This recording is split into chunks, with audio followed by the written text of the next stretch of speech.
Thank you for listening to this episode of Changes Big and Small. This is your host, Damian.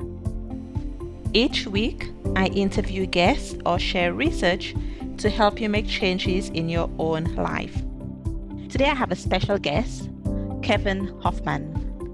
By the time he turned 2 years old, Kevin had survived an abortion, been given away by his mother, adopted by a family of another race, and woke up to a burning cross in his front yard. Kevin was born in Detroit in August 1967, 2 weeks after the riots that changed that city forever. It was one of those amazing circumstances in which his life began. It is out of those experiences that he tells his story, a story of struggle and joy, pain and passion, and most of all, hope. You can learn about Kevin and his work or invite him to your school or organization at kevinhoffman.com. Welcome, Kevin. Thanks for having me. Thanks for chatting with me today. So you were born in Detroit and now you live in Toledo. Yep. And you were adopted when you were 2 years old. Tell us about the family you grew up with or in. Yeah, so I was adopted at 3 months old, actually. Okay. So I was adopted by a white family, white minister, his wife, and they have 3 biological children. So I'm the youngest of the 4 in that family. And yeah, I'm the darkest in the family as well. And you can see a photo of Kevin and his family on his website. What was special and what was difficult about growing up in such a diverse family? Well, I think what was special was that it was just so unique. So I am what's called a transracial adoptee. So I'm a child of color adopted by a white family. That's pretty much how transracial adoption works in this country. And so, yeah, I was adopted by this white family. We stuck out everywhere we went. People were always wondering how we all fit together.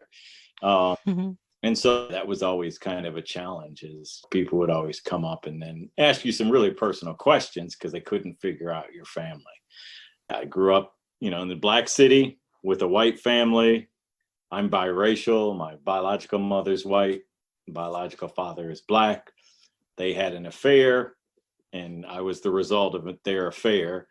And then for obvious reasons, my white mother's husband, forced her to put me up for adoption.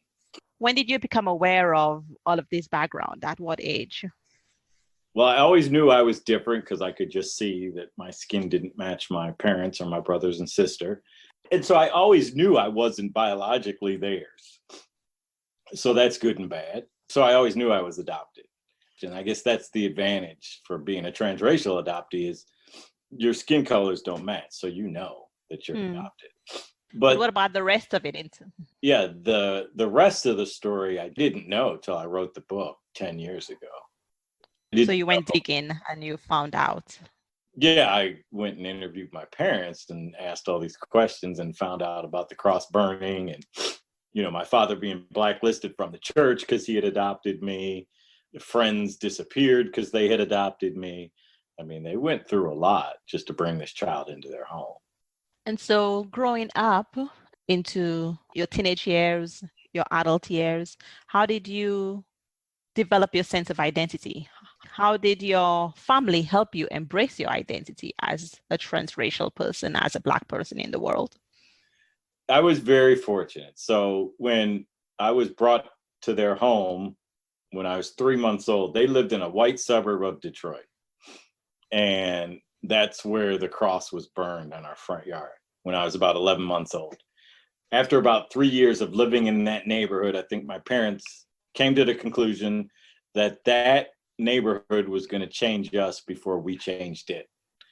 And so we moved, and my father accepted a call to a church in Detroit where the parsonage, or the home that we lived in, was in a Black neighborhood. So ever since I can remember, I always had Black friends. So I had Black friends in that Black neighborhood. My father gets a promotion when I was 8. And we moved 2 miles away, but now into a white neighborhood. But the schools that I'm going to are like 95, 98% Black. So I was always around kids that look like me. And that was life-changing because I wanted to be like them. They became my superheroes. A lot of transracial adoptees, when they're in all-white environments, grow up secretly wishing they weren't Black. And I never had that experience. I had Black friends that I looked up to. I was fortunate when I moved into that Black neighborhood, there was a guy there, Derek, who was about 5 years older than me, Black guy, and he took me under his wing. He protected me. Yeah, I think he went to all the other Black kids in the neighborhood and said, hands off this kid. So my white brothers, they were picked on, but I never was. And it's because Derek kind of took me under his wing. And because of that, I wanted to grow up and be just like him. And I just felt a sense of home with the Black community. What do you think Derek saw in you that got him to take you under his wing? Did you ever discuss it? I think he was just this compassionate kid who thought, this Black kid growing up in this white house, I could see how the other kids might want to pick on him. And so I'm going to make sure that, he protected me. I call him the Don of the neighborhood. I mean, he controlled the neighborhood. And so what he said went. So I was just so fortunate that, he took a liking to me and protected me. Regardless of your upbringing, the fact that you're biracial, transracial, Black, what would you say was the biggest challenge that you've encountered in your life, or the most life-changing challenge? Not necessarily biggest. It was probably growing. So I grew up in Detroit. Again, the schools that I went to, 95, 98% Black, graduated from high school and made a decision that I didn't understand. So I chose to go to college at this small Presbyterian private college in the middle of Michigan, in the middle of cornfields. And going from Detroit, where I saw Black people every day, to going up to this college, was in the middle of nowhere, where the student body was about 1,100 students and only 13 of us were Black. That was the biggest challenge for me because I didn't understand that the world wasn't like Detroit. I just assumed at 18 that I would always run into people that looked like me. And so for 4 years in college, that was a real struggle. And I, for the first time in my life, totally understood what oppression was, because I didn't have a voice on that campus. And those kids could say and do whatever they wanted because nobody was checking them on it. And the college didn't know what to do with us. And so, yeah, I looked at that time as just a 4-year prison term. Yeah, I wouldn't necessarily put it in such stark terms, but I moved from St. Lucia in the Caribbean, where people looked like me, to small town outside of Ottawa, where I was the only Black student in my high school for years. So I understand a bit of what you're talking about. Yeah, exactly. And people don't understand the weight that one has to carry being the only one in an environment like that.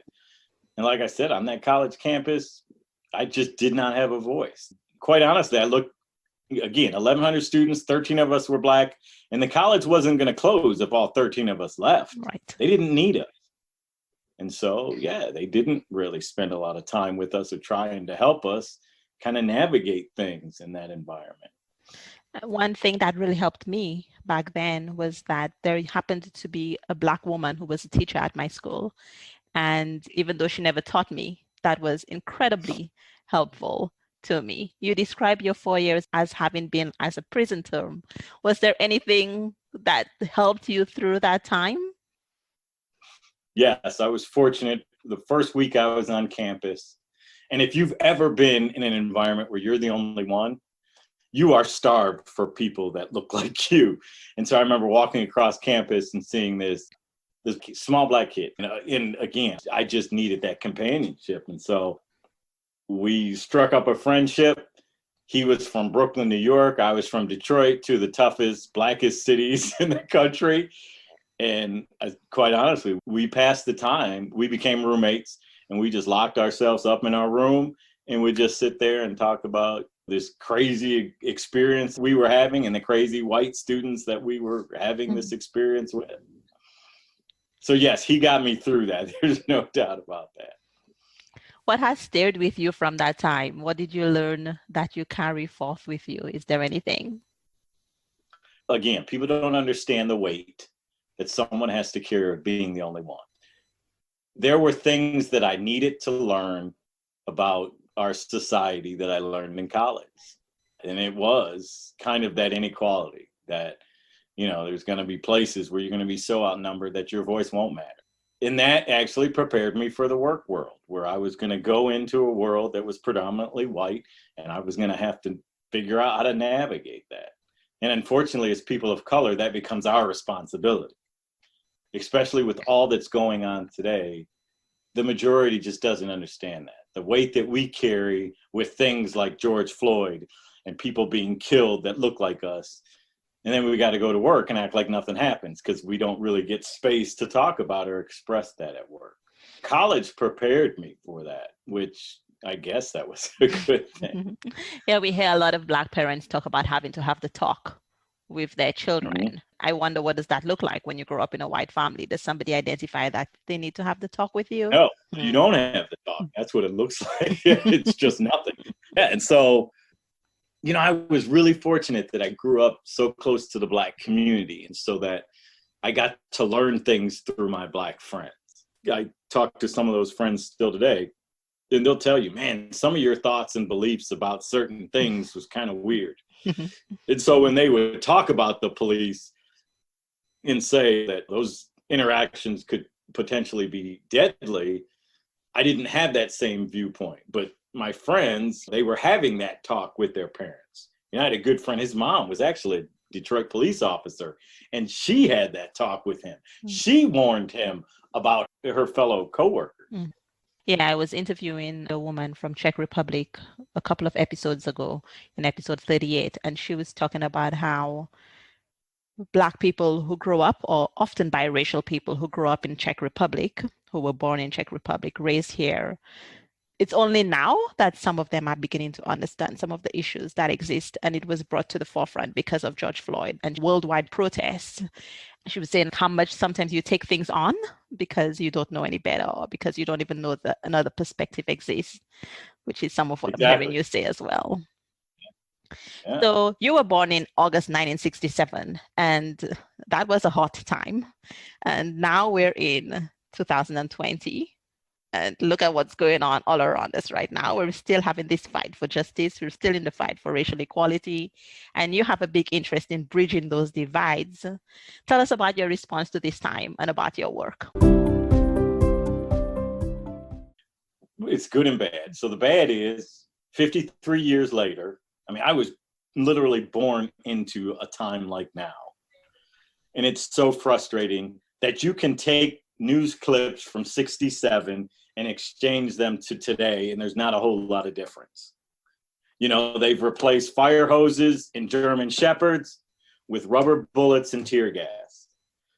And it's interesting that all the attention that's been on police brutality, almost daily at these protests, we're getting police officers who can't figure that out. Like, I'm thinking, this is such a big issue. Why are you going at people like that? And so that whole system needs to be rebuilt. It's a broken, flawed system.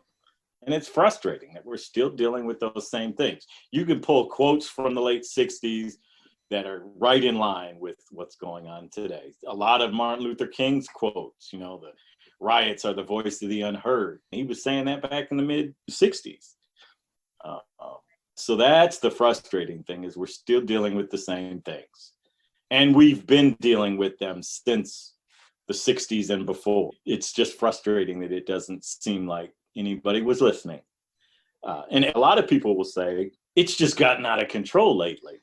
And it hasn't. The same things that worked in the 60s are working today. One of the reasons why so much attention was put on the late 60s was TV. TV brought into everyone's homes. You were seeing nightly images of police dogs ripping at Black flesh, or fire hoses being turned on Black people. And it was that attention that caused enough people to say this isn't right. And we're seeing the advent of that, very similar with the cell phone. The cell phone has brought this into everybody's living room. And so it's not as if it's blowing up. It's never gone away. We've been talking about it for decades, but I think we're now at the point, we've never been at a point like this in my life, where finally it's gotten to be so horrible. What they did to George Floyd was so horrible, so heartless, that it's caused a lot of people to sit up and pay attention and start listening. I haven't watched the video. I started watching it and I did not make it all the way. It's hard. Neither have I. What people talk about is just when you watch the expression of the officer as he's kneeling on George Floyd's neck, and you see the lack of humanity there. Yeah. And 3 or 4 people standing around him, and they're just so confident and comfortable. Yeah, it's amazing. Yeah, and just casually watching this guy die. And so you get the pushback now. Not all cops are bad. 1, we've never said that. And 2, but we don't have enough good cops speaking up. You want to be a good cop? Then when you're in that incident, you pull your partner off of someone. Like, right. And does the system actually allow this? It doesn't. It doesn't. The issue is about the whole systems. It's not individuals, right? Yeah, it is. If you've seen that video of the older gentleman that approaches the group of police officers walking through one of these protests, and the guy pushes the older gentleman down, he hits his head and starts bleeding from his back of his head and his ear. And the guy that pushed him down loses himself for a second and goes to help the old man. And then 2 or 3 of his fellow police officers grabs him and makes sure that he doesn't help the guy. That's what you're dealing with. And so the whole challenge is how to find a bridge between that. And I think that's why people are saying defund the police, because we need to radically change the systems. And then unfortunately what happens is when everyone hears defund the police, a lot of people think, so you're going to do away with the police departments? It'll be like the Wild West out here. And that's not what defund the police means. And actually, if you do it correctly, it would benefit the police, because what's happened is we dumped all this money in police departments in the late 80s and 90s. Their budgets blew up, and so they took on all these responsibilities that were never theirs.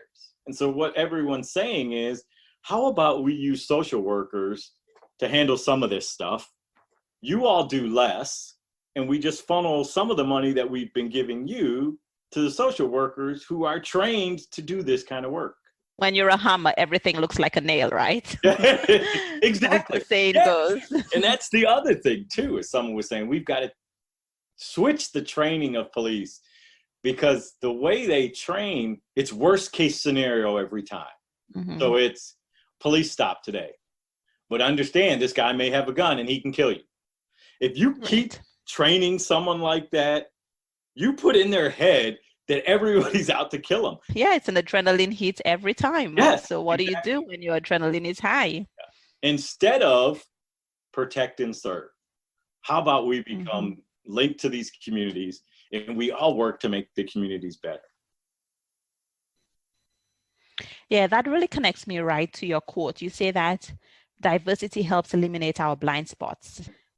I think that some people have a bit of a limited view of what diversity means, because if we think about the example, if there are Black cops on the force, shouldn't the problems be solved? If there are Black programmers, doesn't that mean there's no bias in our algorithms and in our computer systems? Could you describe for us the kind of diversity and what that looks like in terms of what you're thinking? Diversity isn't only different skin colors, but it's also diversity of thought. Companies get into trouble. I think Gucci was one of them that had that sweater that you pulled it up over your mouth and it was this big red. I mean, it was just such a minstrel-like character. It was a big red smile. And people took exception to that. And I thought that is a great example that they don't have enough diversity in their ranks, because someone should have caught that before that went to production. And I'm telling you, if there was a person of color in that room, they would have seen that and caught it. So what I usually say is, if we see the world from different angles, whose view is correct? And that's how diversity helps us see our blind spots, because you see things that this person may not see because of the experiences that you've had. And so that only makes us stronger, doesn't make us weaker. Yeah. And so in those boardrooms, if you have diversity, they're catching things, they're putting their ideas in the room, where right now you can tell that's obviously not happening in a number of companies. And as you talk, the way that I'm thinking about this, the extension that I'd like to make is that one, you need bodies in the room that are different with different thoughts, but then you also need that power be shared so that Yes. people are free to share those opinions. So maybe I will think, oh, how terrible that you would make a sweater that looks like that. I'm offended. But if I feel like I'm going to lose my job, if I feel like I'm not going to be invited back into the room, I'm a lot less likely to speak than if I'm respected for my opinion. You get along to go along. And that's a great point. You're right. We do need to have more people in higher positions so you can speak freely. Definitely. As a person who's biracial and transracial, and the word transracial makes sense, but I hadn't ever thought about it before. How do you think about race? So I identify as Black. And so again, I think so much is missed out because we don't embrace this whole diversity thing. A good example is, so I grew up in Detroit, listened to Black music stations. But the interesting thing was you were always hit with white music. So I can go down the list and I can tell you who Boy George is, Bowie, the Rolling Stones, because kind of the norm. So I have this rich music history of not only Black artists, but white artists. And I always wonder, so what does the white community do with that? I know they can name the most popular Black artists, but there are artists that were amazing that we know in the Black community that just never crossed over. And I'm just like, man, you missed out on so much of Black culture and just what we had to offer because we're not considered part of the norm. And I think that's what diversity does, is it opens you up to see so much.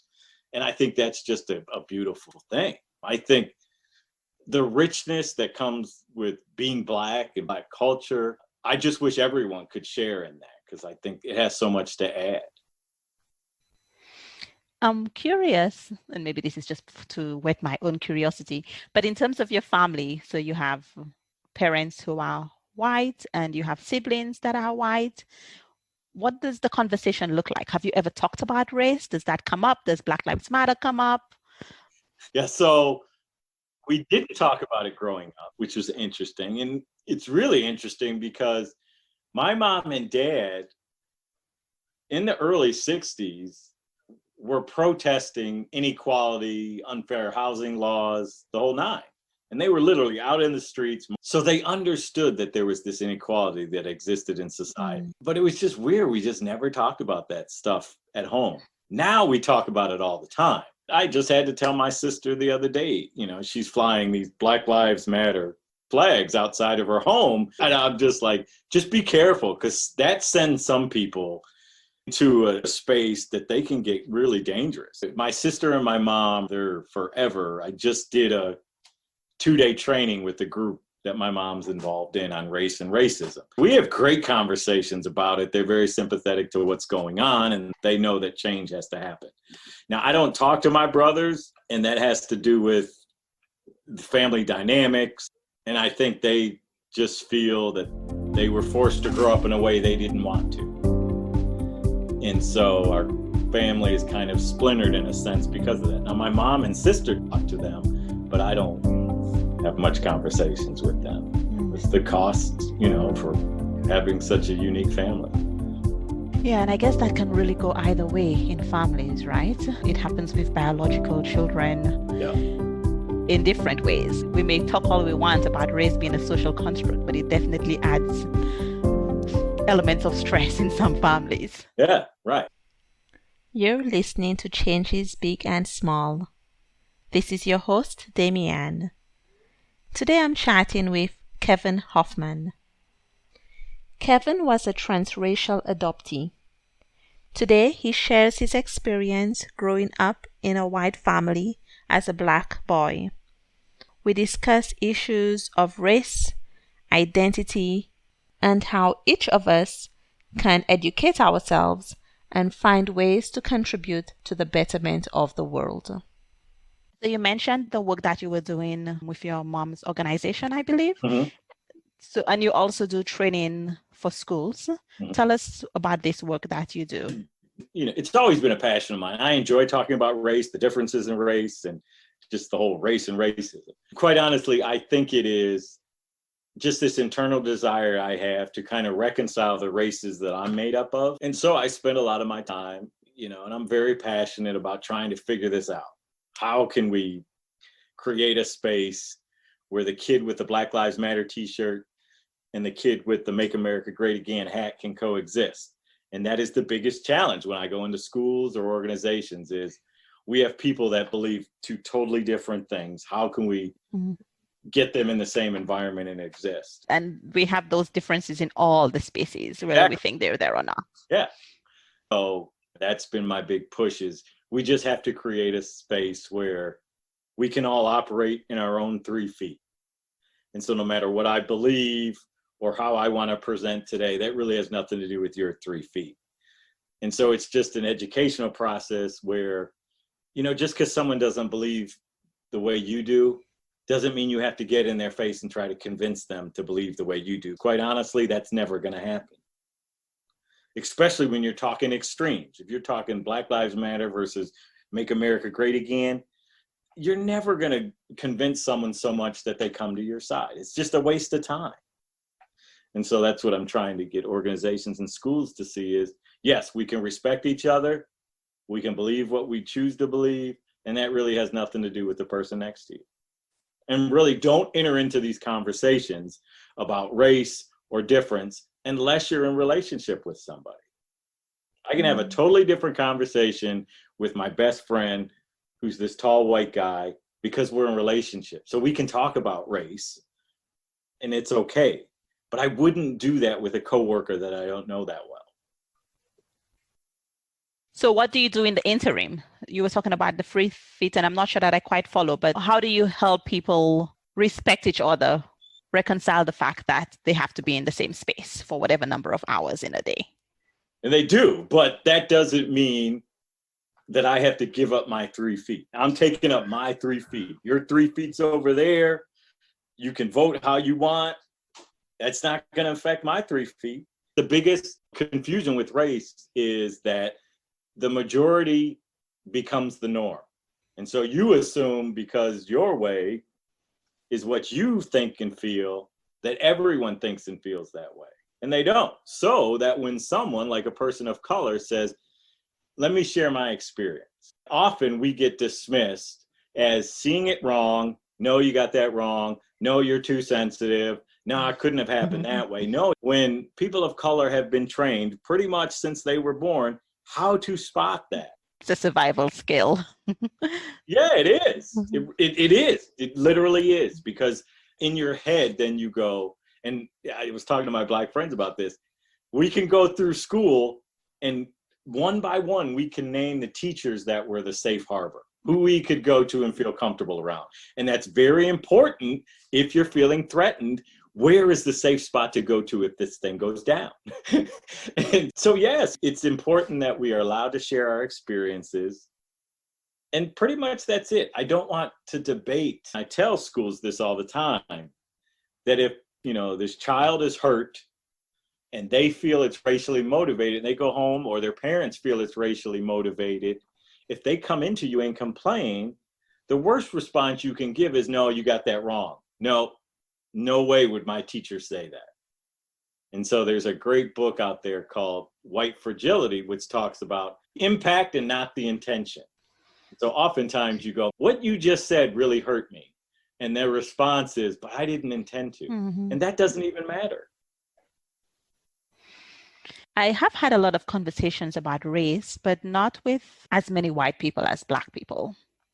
And so in this time, in some conversations, some people have expressed concern that they or their family members or somebody they know might be a racist. People are really struggling with that. I did go and read some aspects of White Fragility. I think it's a book written for white people by a white person, and I think that's a great audience. But I have a lot of other books that I'm reading. What was really valuable for me was her descriptions and reading some of the language, because when somebody who's white comes and talks to me about race or brings up the issue, and often in a very apologetic way, well, I don't know what to say. My default is to want to help people feel better. And so Yeah. learning some of the language around it can still be racist, even though it's not at an individual, even though it's not intentional, even though it's not conscious, which are the three main points that Robin DiAngelo brings up in her book. Even if those three things don't exist, it could still be a racist act, or it could still be a racist structure. And to me, that was so subtle, but significant in terms of me thinking about, oh, that's the block for some people. I used to be a teacher. And so a lot of my friends are also starting to think about, how do we have these conversations with our students? What kind of social skills, what kind of emotional skills can we help them develop so that they can go through this time? I don't know if unscathed is the right word. Maybe we do want some of them to be a bit scathed, but stronger perhaps. So in terms of the resources that you've accessed or what you know about, are there any books or other resources that you could recommend? Yeah, actually, the book I like better than White Fragility is, they make the same points, but I just like the way she presents it better. It's called So You Want to Talk About Race? I think that is a good book. White Fragility, just the name alone, turns a lot of white people off. I always say this, but I wish they would have just named that something different. Those are two good books. Probably the book that I refer to the most, especially dealing with schools, is she was the president of Spelman University in Atlanta. And she wrote a book called Why Are All the Black Kids Sitting Together in the Cafeteria? And it does a great job of talking about how children of color gain their racial identity and in the developmental steps that they go through to get there, which just spoke so much to me, because I was going through things with my Black friends and we all had no idea what we were doing or why we were responding to things the way we were. And she points out that what we were doing was how children of color are trying to figure out who they are. So that's a great book to kind of get people to see developmentally where kids are. Those are the three off the top of my head. So you have two sons. How old are they? 23 and 19. Okay, so you've done some parenting over the years. What did you try to do the same or differently from the way that you were raised in bringing up your own children? The biggest thing we did was we talked about race from the time they were born. My wife and I, who's Black, we have conversations about that every day. And so they grew up knowing that this was a safe place to talk about race. They grew up knowing that if something happened, it was a safe place for them to come and share that, and they would. And quite honestly, they were called the N-word more than I ever was growing up. That's the other myth, that we voted in a Black president. We're beyond all this. We are not. The following president should have taught us all that, but... Yeah, the following president was in response to the Black president. I think people got really offended. Someone I think it was Don Lemon on CNN called it white backlash, which it was. It was their response to, okay, you put this person of color in the White House, now we're going the other way. So you've had conversations more about race since the very beginning, and that was intentional. You know, there's a study out there that says that families of color are 3 times more likely to talk about race than white families. And when I do training, I ask them, well, why do you think that is? And the answer is, you talk about what impacts you. I don't have the experience of raising a child with a handicap, but if I did, I would see the world totally different. I would have to think about, okay, we're going to this venue. Is it easy to get around with my son's wheelchair? So you talk about what impacts you. So people of color were impacted by race on a daily basis. So that's what we talk about. In white households, they're not as impacted by that, so they don't talk about it. And really, change will come when that changes, because we've got to get the majority to start talking about this and raising their children to be aware of some of the things that they may do or not do. Some people are very proud to tell me that they don't see race. And so we're at the next chapter because we've transcended the idea of race in their mind. My response is, if you don't see race, then how can you acknowledge the experiences I'm going through because of my race? Yeah, and when you say that, it's a lie. And so if you're starting a conversation about race with a lie, I'm not getting too invested in that conversation because you're not coming to it honestly. I cringe when people say that. And we've never asked you not to see race. In fact, I do want you to see all of me.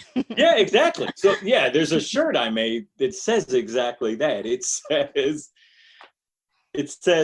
if you don't see color, I must be invisible. And then on the back, see me. That is such a big part of me. And so you're choosing not to see what I hold dear. And that's really hard not to take offense to that. That's one of my main points when I do training is, so don't say that. One, it's not true. You do see color, you see race. And two, you're assuming it's a bad thing. And I don't see it as a bad thing. Kevin wrote the book Growing Up Black in White, and that's his memoir. That's your memoir. So people can check out that book to know more about you and about your experience growing up. Do you have a call to action for listeners? Interesting. So, especially with all that's going on, several white people have come up to me and asked, how can we help? There's a number of ways you can help. And what I put back on them is this. Okay? So pretend your best friend's son was unjustly killed. How do you think you would help them? It's the same thing. Understand that as a community of color, when we see one of our own being killed, we take that as if they are part of us. They're part of our family.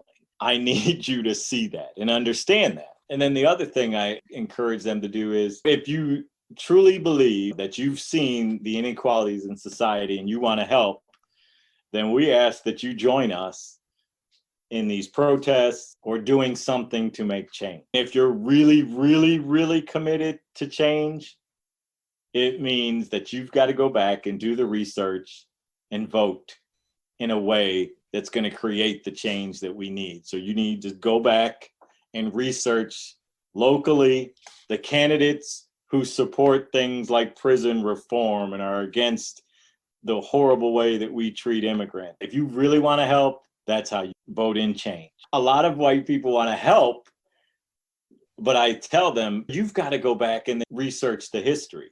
You've got to go back. That's not our job to educate you on those things. We too were cheated out of that when we went through school. And a lot of us had to go back and find those things either through family or on our own. So you've got to put the work in. It's not my job to educate you. And then also understand that you may reach out to some people of color and ask for help, and you may not get the response you want because it's not our job to bring you through this. There are days when, I have the energy to do that and help you along in this process. But quite honestly, the 2 or 3 weeks after the George Floyd thing, I wasn't saying anything to anybody because I was tired and just heartbroken. You can help. We want you alongside of us. And also understand that may mean as a white person, you're not out in the front. We may just ask you to march alongside of us in the protest, but that might not mean you get up and speak. That's hard for some to take because some are used to being in charge. Yeah, I think also one thing about this time, despite how stressful it is, how difficult it is, there are a lot of resources that are available of educators, authors who have resources. This is their work, actually. They've been doing this for years, not just now. Yeah. And those resources are available. And we have this wonderful invention called the internet, where you can access this material. One thing I'm trying to say to people is a lot of this material is free, but people have been doing this work unacknowledged, unpaid for years. And so if you can support, if something has an option to pay, but it's also free, if you can afford it, pay for it. We all love free stuff, but it's especially important when Black people are so often called to do work and not get paid for it, to pay for stuff when you can. Exactly. As we end our conversation today, is there anything else you'd like listeners to know? Anything I haven't asked you that's on your heart? No, it's like you said, there's great resources out there, black and white. Jane Elliott is a force in the whole diversity talk. If you don't know who she is, people should get to know who she is. She's been doing this since the day after Martin Luther King was killed. She's a force. Tim Wise, white guy. Quite honest, I was doing this work with my best friend who's white. And there were audiences and things that he could say to people that I couldn't. So that's why I bring up white people, because some white people just need to hear that from someone like them. And so Tim Wise and Jane Elliott are great. There's a guy out there now doing a great series. I wish I had thought of it. He's doing this video series. He's an ex-athlete, and he does a series called Uncomfortable Conversations with a Black Man.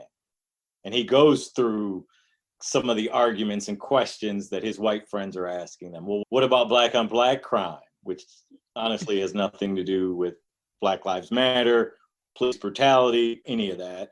But he does a nice job of answering that. Great presentation style, very good to listen to. Another woman out there who I compare to Sister Soulja, who was big in the 90s. She was a rap artist, but an activist too. This woman, Kimberly Jones, does an amazing job of explaining things. Now, her edges are a little rougher. I appreciate her because when she speaks, I hear her in my soul. Yeah. And it's because she's giving voice to what I feel. So anybody, if you're going to watch anything Kimberly Jones, just watch the 6 minutes and 40 some seconds where she talks about breaking the social contract. I can't get through that without bawling because it's just powerful the way she speaks. And I have to say that really got to me. And even knowing some of the history, there's a lot that I can learn, that I will learn. Even knowing the history, it was like, wow, such an elegant and simple way, but such a truth. Yes. Yeah. Kevin, where can people connect with you? My website, which is under my name, kevinhoffman.com. And you'll see videos of me speaking, T-shirts that I talked about, the book, how to get in touch with me, the whole nine. And all those links and everything else we talked about will be in the show notes, so you can find them there. Thank you so much for chatting with me today. Thank you. Thank you for listening to this episode of Changes Big and Small. I hope that you will share this interview with someone else. Visit changesbigandsmall.com to share feedback with me and to subscribe to receive weekly updates. You can also join the Facebook community where I share additional resources. All links are in the show notes. Remember, change begins with one small step. Have a great week.